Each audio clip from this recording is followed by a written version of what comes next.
Falando de outra forma de limitação ao direito fundamental de propriedade, podemos citar a desapropriação, né? A desapropriação, ela tem assento no inciso 24 do artigo 5º da Constituição Federal e trata-se da forma mais drástica de intervenção do Estado na economia, tá? A desapropriação nada mais é do que aquele ato pelo qual o Estado toma para si, transfere, né, para si ou para terceiros bens particulares. Tá? Bens de propriedade privada, da propriedade de particulares, tá? Então é possível a desapropriação de imóveis, né, transferindo para o próprio ente público, para o próprio município, estado, Distrito Federal, União, ou também aquelas áreas de desapropriação para instalação de loteamentos urbanos, de baixa renda, né, para instalação de casas, né, dessas casas de conjuntos habitacionais, tá? Então é possível o município desapropriar áreas para poder atender a interesse público e aí fazer a transferência dessas áreas a terceiros, né, a essas pessoas beneficiárias desses programas sociais, ok? Habitacionais e etc. Falando da desapropriação, então fazendo a leitura do 24, né, pessoal, que trata da desapropriação. Diz assim: a lei estabelecerá o procedimento para desapropriação por necessidade ou utilidade pública ou interesse social, mediante justa e prévia indenização em dinheiro, ressalvados os casos previstos nesta Constituição, tá? Então, a desapropriação nada mais é do que o Estado tomar para si, desapropriar, né, bens em razão de necessidade pública, em razão de utilidade pública ou razão de interesse social. Tá? Então, seja por uma necessidade do poder público, seja porque é útil, né, a desapropriar um imóvel para uma determinada finalidade, como por exemplo para a instalação de um hospital no município, para a instalação de um local de tratamento de esgoto, né? Uma base para tratamento de esgoto dentro do município, e aí usando o exemplo municipal, mas a desapropriação ela pode se dar também nos âmbitos estaduais e federal, né? Então, por utilidade pública ou quando há interesse social. Tá? Então há interesse social na instalação, na desapropriação do imóvel para a instalação de uma escola naquele bairro que não tem aquela comunidade, né? A sociedade ali não goza de uma escola no local, tá? Então poderia também por interesse social, tá? Mas essa desapropriação ela vai ser admissível então nestas hipóteses previstas na Constituição: necessidade, utilidade pública ou interesse social, e vai se dar mediante justa indenização, que deve ser prévia, né? Deve ser depositada previamente antes da emissão da posse no Estado, do Estado no bem particular, e deve ser também em dinheiro, tá? Então o Estado quando ele desapropria, ele vai e faz um depósito em dinheiro, né? Através de uma conta judicial, ele faz um depósito prévio em dinheiro num valor colhido, levantado através de uma avaliação. Tá? Para se ter a ideia de justiça do processo de desapropriação. O processo de desapropriação, como o interesse público ele se sobrepõe ao interesse particular, o processo de desapropriação não tem defesa para o desapropriado. A única defesa quanto ao direito de não se ver desapropriado, né? Porque, como eu mencionei, o interesse público se sobrepõe ao interesse particular. O que o Estado garante é que ele será indenizado por essa desapropriação a fim de atender o interesse maior, que é o interesse público, tá? E como o que cabe a título de defesa num processo de desapropriação é apenas questionar o valor da indenização, tá? Porque após o pedido e o depósito prévio, o juiz já dá a emissão provisória no imóvel. Então, o Estado já pode adentrar naquele imóvel particular, tá? Ele depositando o valor da indenização em juízo, né? Ele já pode adentrar no imóvel de imediato. E a parte ela pode concordar com o valor da indenização, e aí ela levanta o dinheiro, o processo de desapropriação é extinto.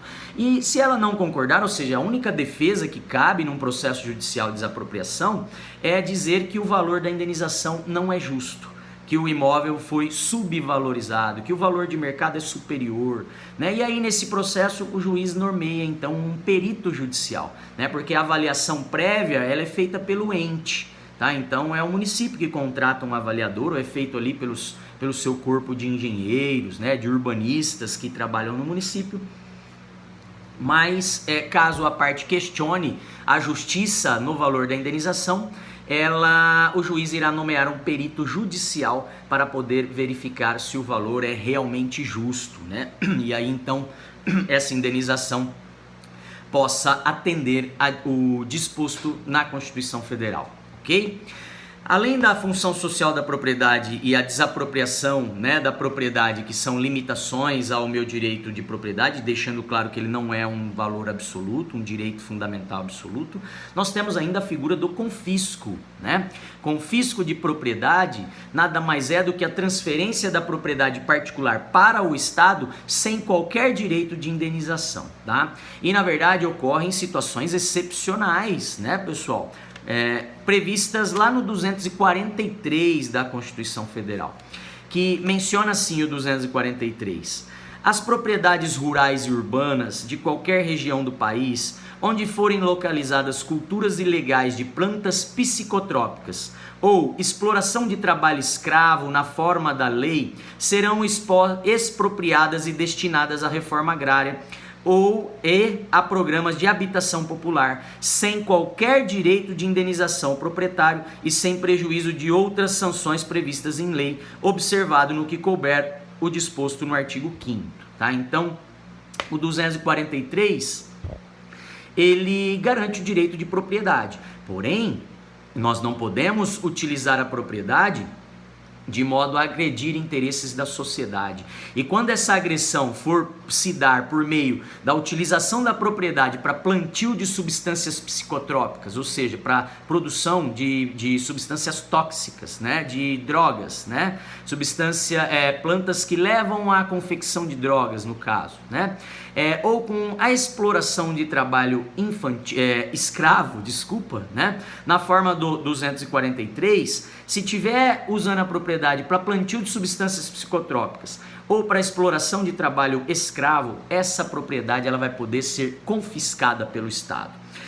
E sem direito a qualquer indenização, essa propriedade vai ser, se for rural, vai ser destinada à reforma agrária, e se for urbana, vai ser destinada a programas de habitação popular, tá? E o proprietário ainda vai responder pelas sanções previstas na lei contra o trabalho escravo e contra o cultivo de substâncias psicotrópicas, de substâncias tóxicas, ok? Então, confisco, diferente da desapropriação, onde a expropriação se dá mediante indenização justa, prévia em dinheiro, o confisco, a propriedade ela é expropriada sem qualquer direito de indenização ao proprietário, uma vez que ele estava dando um mau uso para sua propriedade, quando utilizava para plantio de substâncias proibidas e também para exploração de trabalho escravo, também proibido na forma da lei, ok?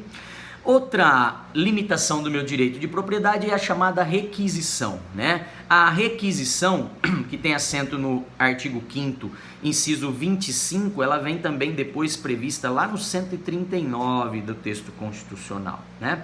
Inciso 25, então, menciona que, no caso de iminente perigo público, a autoridade competente poderá usar de propriedade particular assegurada ao proprietário indenização ulterior, ou seja, posterior, né, se houver dano, tá? A requisição, pessoal, não é como no caso da desapropriação ou o confisco, no qual o Estado transfere para si um bem pertencente ou de propriedade de particulares, tá? A requisição é uma espécie de empréstimo, né, pelo Estado de um bem particular, tá? A indenização, ela só será posterior e também se a utilização desse bem pelo poder público deixar algum dano ao proprietário, tá? Então, vamos imaginar que eu precisei de uma propriedade rural para instalar lá um hospital de campana, né, aqui na situação da Covid, né, em razão da Covid. Se para a instalação daquele hospital de campana eu precisei desfazer cercas divisórias na propriedade, eu precisei desmanchar benfeitorias, né, eu precisei, de certo modo, modificar a propriedade causando um dano ao proprietário, o proprietário tem direito de ser indenizado na extensão desse dano causado, tá? Então, só haverá indenização por esse empréstimo se houver dano, se o proprietário tiver algum prejuízo na exploração da sua propriedade, tá? Vale também destacar que a requisição ela pode se dar sobre bens e serviços, tá? Então poderia também requisitar o trator da propriedade, a máquina de propriedade também, né, de propriedade do dono daquele imóvel ali, onde que está sendo requisitado, tá? Também pode cair sobre bens móveis, então, assim como serviços. Eu poderia requisitar a utilização do empregado que trabalha na própria, digo eu, mas é o Estado, né, pessoal? Requisitar os serviços do empregado que labora ali naquela propriedade também, tá? E aí, havendo custo, né, gerando isso uma perda, um dano ao proprietário, ele vai poder buscar o ressarcimento posteriormente, tá? Então, pessoal, a requisição, ela tá ligada a uma situação transitória, uma situação, na verdade, emergencial, como diz aqui o inciso 25 do parágrafo 5º, né? Em situações de iminente perigo público, né? Como menciona aqui o inciso 25, tá? Então, são situações emergenciais, como nesse caso aí da pandemia, da Covid, né? Está relacionada a uma situação transitória, então pega emprestado por um determinado tempo, mas depois o imóvel volta ao proprietário, ao particular, tá? Não ocorre a transferência da propriedade, apenas o seu uso, apenas o seu empréstimo para utilização, para uso da propriedade, tá? Volto no próximo vídeo para falar ainda de outra limitação ao direito de propriedade e avançar um pouco mais com relação aos direitos fundamentais.